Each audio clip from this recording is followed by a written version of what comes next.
चले भाई start. Bismillahirrahmanirrahim.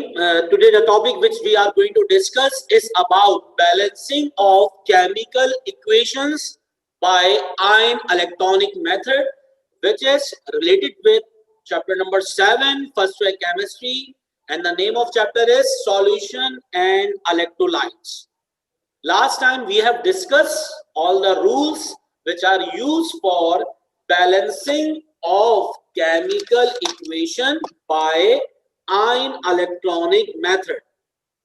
तो यहां पर हमारे पास इक्वेशन में work out examples question number one हमारे पास मौजूद है।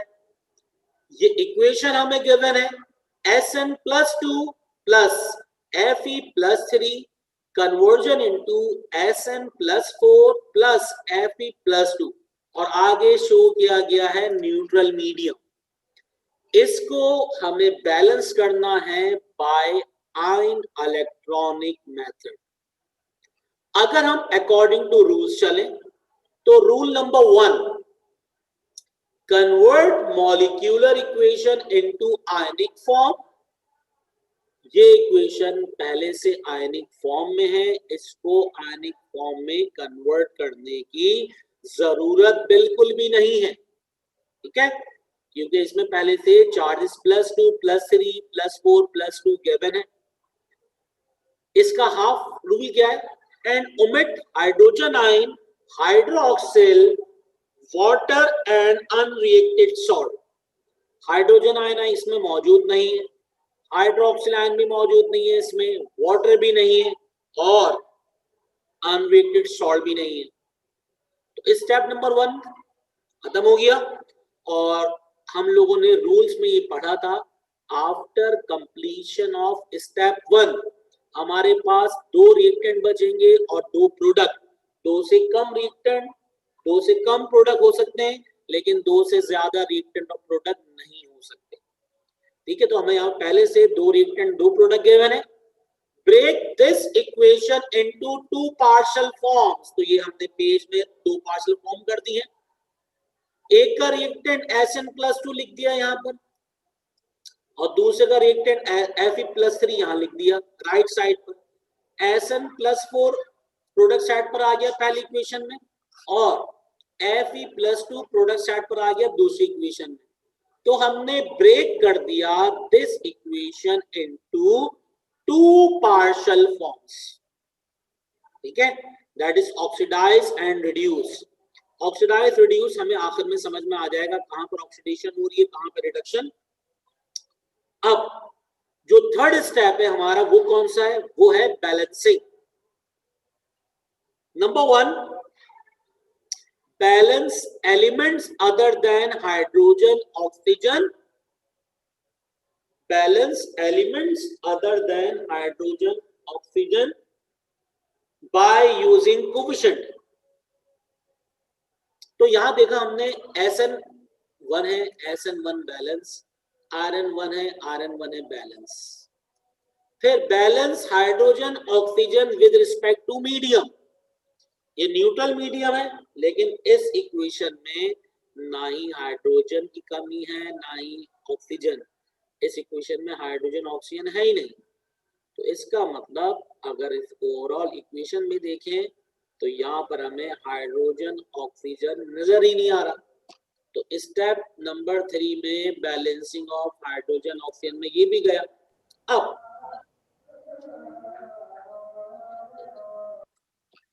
Now the next step in balancing of chemical equation is balance charge. अब देखिए चार्ज बैलेंस करने के लिए पहले हमें निकालना है पहली इक्वेशन में charge, total charge on reactant. Total charge on reactant कितना है? ये +2 और टोटल चार्ज ऑन प्रोडक्ट कितना है?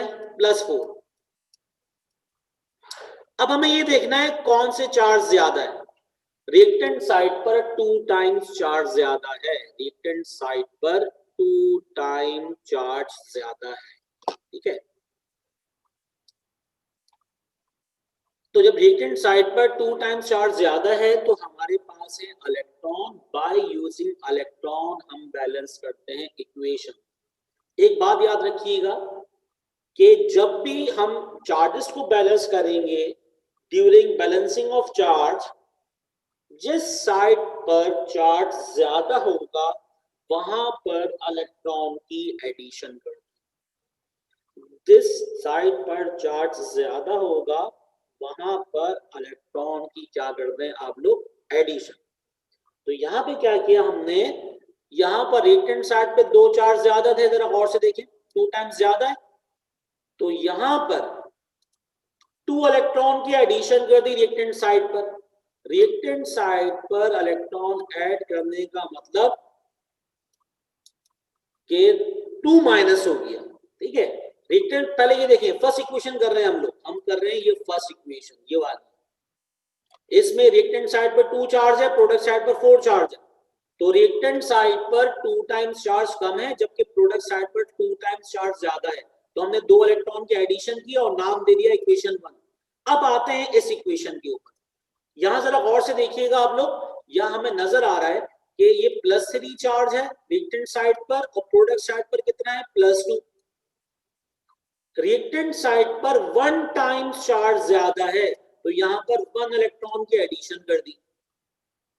सेकंड पार्शियल इक्वेशन में रिएक्टेंट साइड पर 1 टाइम्स चार्ज ज्यादा था, तो हमने यहां पर 1 इलेक्ट्रॉन की एडिशन कर दी इक्वल।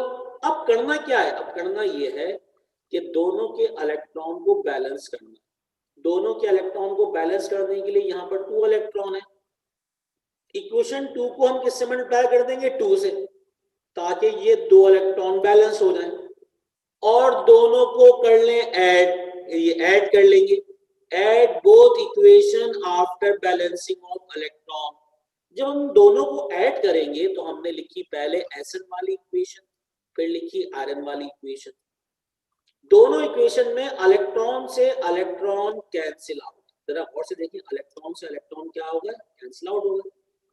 जो चीज रिएक्टेंट पे लिखी हुई थी एज इट इज वही लिख दिया, Sn+2 प्लस 2Fe+3, और जो चीज प्रोडक्ट साइड पे लिखी हुई थी वो एज इट इज लिख दी, Sn+4 और plus 2Fe+2।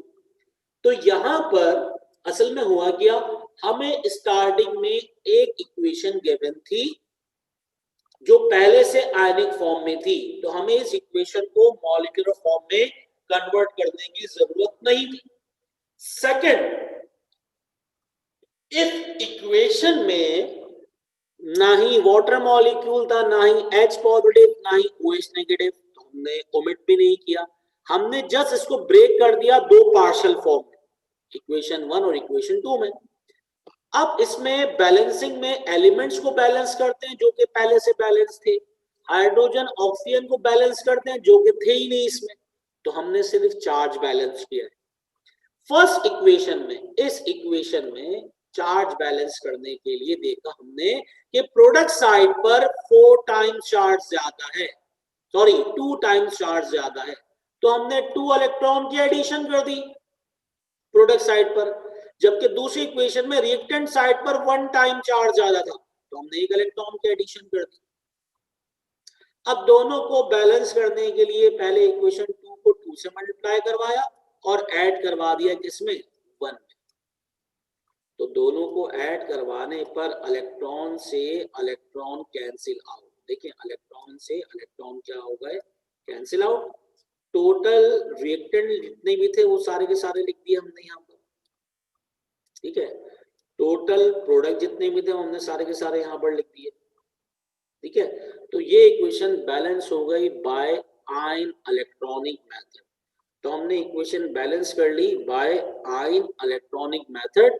If you have any query regarding understanding this topic, you can ask. Otherwise, हम next class में इक्वेशन करेंगे जिसके अंदर मॉलिक्यूलर फॉर्म में भी इक्वेशन होगी, उसको हम ब्रेक भी करेंगे, सारे स्टेप एप्लीकेबल होंगे और उसको वापस आयनिक फॉर्म में भी लेके जाएंगे, ठीक है। तो टिल देन अपना ख्याल रखें।